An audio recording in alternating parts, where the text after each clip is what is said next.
Saksi kasus Vina nyaris masuk jebakan penyidik Bareskrim. Adi Haryadi, saksi kunci kasus Vina Cirebon, nyaris masuk jebakan penyidik Bareskrim Polri. Untungnya, Adi Haryadi, saksi kasus Vina Cirebon, memiliki bukti penting. Bukti tersebut membuat penyidik Bareskrim Polri yang menangani kasus Vina Cirebon tak bisa berkutik. Adi Haryadi menjalani pemeriksaan di Bareskrim Polri pada Kamis, tanggal 29 Agustus tahun 2024. Diketahui bahwa Adi Haryadi bukan asal Cirebon, dia asli Pati, Jawa Tengah.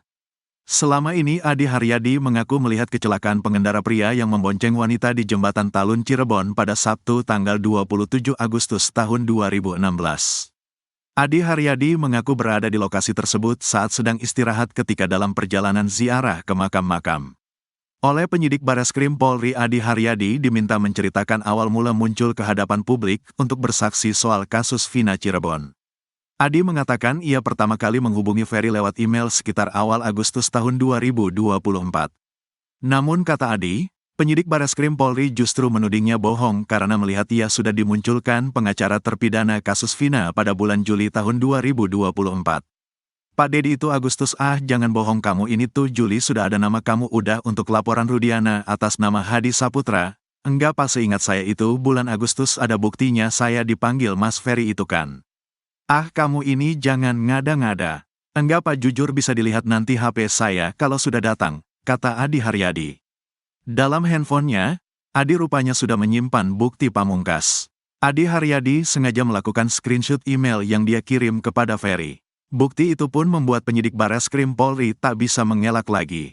Akhirnya bapak penyidik itu, iya saya lupa baca, ternyata tanggal 8 Agustus kamu dimasukin jadi saksi ke Pak Jutek Bongso, kata Adi.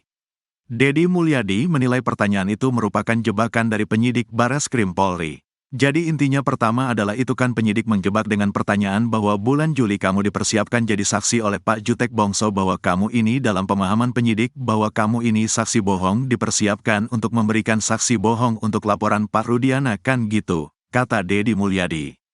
Tetapi untungnya, kata Dedi Mulyadi, Adi Haryadi mampu mematahkan jebakan penyidik Bareskrim Polri menggunakan bukti otentik. Tetapi kan kamu bisa membuktikan dari sisi aspek forensik digital kan, kata Dedi Mulyadi. Kuasa hukumnya dari Perhimpunan Advokat Indonesia, Peradi, Williard Malau menerangkan, kliennya menyaksikan bahwa Vina dan Eki meninggal akibat kecelakaan tunggal, bukan pembunuhan. Iya, orang pertama yang melihat kejadian. Dia yang melihat pertama kejadian itu. Tidak ada kejar-kejaran, tidak ada apa, dia hanya melihat motor itu celaka. Setelah itu baru orang-orang datang dan dia meminta kepada satu orang yang hadir di situ untuk menelepon polisi dan gak berapa lama polisi datang mengambil dua korban tersebut, katanya. Williard mengungkapkan, alasan Adi baru tergerak untuk bersaksi saat ini karena awalnya menganggap kejadian itu hanya kecelakaan biasa.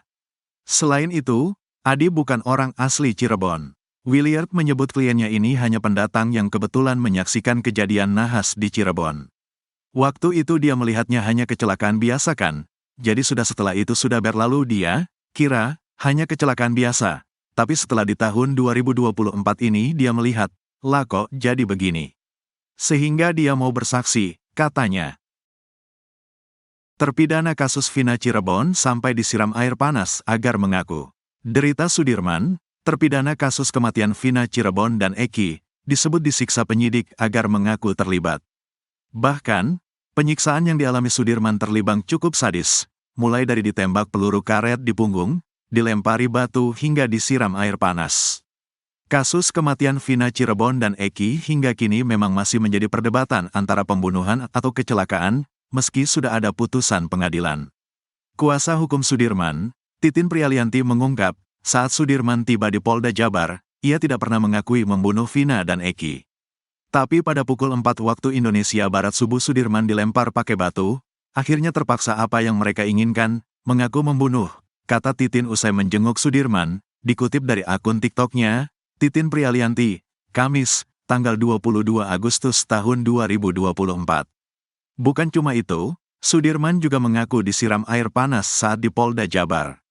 Dia diinterogasi, sampai pukul 4 waktu Indonesia Barat dia ngomong tidak melakukan. Tapi saat dilakukan kekerasan dia tidak tahan, dia disiram air panas, kata Titin Prialianti.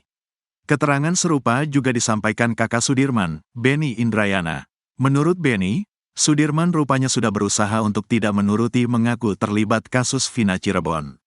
Setiap membantah tak terlibat kasus Vina Cirebon, Sudirman selalu mendapat balasan dari penyidik. Akibatnya kini Sudirman bahkan masih merasakan sakit akibat tak mau menuruti mengaku terlibat kasus Vina Cirebon. Sudirman menjadi saksi kunci dalam kasus Vina Cirebon. Polisi berpegang pada kesaksian Sudirman yang mengaku terlibat kasus Vina Cirebon. Sudirman juga mengaku kenal hingga Peggy Setiawan sempat ditetapkan sebagai tersangka kasus Vina Cirebon. Menurut kakaknya, Beni Indrayana, Sudirman sebenarnya sudah bersaksi seperti terpidana kasus Vina Cirebon yang lain. Tapi Sudirman terpaksa menuruti untuk mengaku terlibat dalam kasus Vina Cirebon. Tekanan bilangnya, kata Beni ke Deddy Mulyadi. Bahkan saat polisi menangkap Peggy Setiawan pun, Sudirman masih tetap mendapat penyiksaan. Dari lapas ke Polda ada perlakuan gitu. Bilangnya tekanan terus, katanya. Karena mentalnya yang lemah, menurut Beni, Sudirman pun mau tak mau menuruti untuk mengaku terlibat kasus Vina Cirebon. Lemah, mental, badannya kecil, kata Beni, Sudirman bahkan sampai ditembak menggunakan peluru karet. Walhasil kini Sudirman masih sering merasakan sakit. Punggungnya sakit, saya gak tega. Gak bisa duduk lama, tidur pun gak bisa, kata Beni. Setiap 3 jam sekali Sudirman harus mengubah posisinya. Dia bahkan harus tidur dalam posisi duduk gara-gara sakit akibat ditembak peluru karet. Gak kuat lama, jadi duduk sambil tidur merem. Jadi gak bisa lama, harus dibawa duduk, kata Beni Indrayana. Kisah terpidana kasus Vina Cirebon, tembakan peluru karet masih membekas. Satu di antara terpidana kasus kematian Vina Cirebon dan Eki, Sudirman, ternyata mengalami penyiksaan yang cukup parah pada saat penangkapan. Bahkan, penyiksaan yang dialaminya, agar ia mengaku terlibat dalam kasus kematian Vina Cirebon, tersebut masih membekas hingga kini. Kasus kematian Vina Cirebon dan Eki hingga kini memang masih menjadi perdebatan antara pembunuhan atau kecelakaan, meski sudah ada putusan pengadilan. Diketahui, Vina adalah gadis 16 tahun asal kampung Samadikun, Kecamatan Kejaksan, Kota Cirebon, Jawa Barat, yang tewas bersama kekasihnya, Eki, di Jalan Raya Talu, Kecamatan Talun, Kabupaten Cirebon, Jawa Barat pada Sabtu tanggal 27 Agustus tahun 2016. Keduanya disebut menjadi korban penganiayaan geng motor. Sudirman terpidana kasus Vina mengalami luka serius akibat penyiksaan diduga oleh penyidik Polresta Cirebon. Luka akibat penyiksaan saat penyidikan kasus Vina Cirebon itu masih membekas di tubuh Sudirman. Bahkan dampaknya pun masih dirasakan oleh Sudirman. Sudirman menjadi terpidana yang paling disorot dalam kasus Vina Cirebon. Pasalnya dari 8 terpidana, hanya Sudirman yang tetap mengaku terlibat dalam kasus Vina Cirebon. Malahan akibat kesaksiannya ini pula Polda Jabar sempat menetapkan Peggy Setiawan sebagai tersangka kasus Vina Cirebon. Setelah keberadaannya misterius, Sudirman kini telah dikembalikan ke Lapas Bancai, Cirebon, Jawa Barat. Saat dijenguk Titin Prialianti, Beni Indrayana dan 2 orang tuanya, Sudirman baru belak-belakan soal semua yang dialaminya. Menurut Titin Prialianti, satu di antaranya soal bekas luka di punggungnya. Mengeluhkan punggung bagian belakang sakit, kata Titin Prialianti. Kata Titin, akibat luka itu Sudirman tak bisa duduk terlalu lama. Dia tidak bisa duduk terlalu lama, katanya. Tak main-main, luka itu didapat karena ditembak peluru karet saat di Polresta Cirebon. Dia cerita itu ditembak pakai peluru karet di belakang punggungnya waktu di Polres Cirebon. Dia banyak cerita itu, kata Titin Prialianti. Beni juga ayah dan ibunya sempat melihat kondisi bekas luka akibat tembakan peluru karet di punggung Sudirman. Kata Titin, bekas luka peluru karet berbentuk cekungan di punggung Sudirman.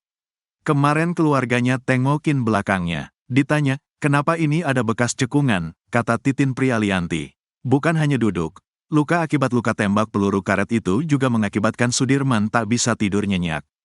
Tidur juga gak bisa terlalu lama, miring ke sini sakit, terlentang terlalu lama sakit gitu, kata Titin Prialianti. Sebelumnya Ibtu Rudiana telah membantah melakukan penyiksaan terhadap terpidana kasus Vina Cirebon. Tentunya ada upaya kami, tidak disiksa, kata Ibtu Rudiana. Ibtu Rudiana juga mengaku memiliki dokumentasi kondisi terpidana kasus Vina Cirebon saat diserahkan ke bagian Reskrim Polresta Cirebon. Saat menyerahkan ke reskrim posisi masih utuh. Kami foto ada dokumentasinya. Posisi masih utuh, mukanya masih utuh. Tidak ada penganiayaan, kata Ibtu Rudiana.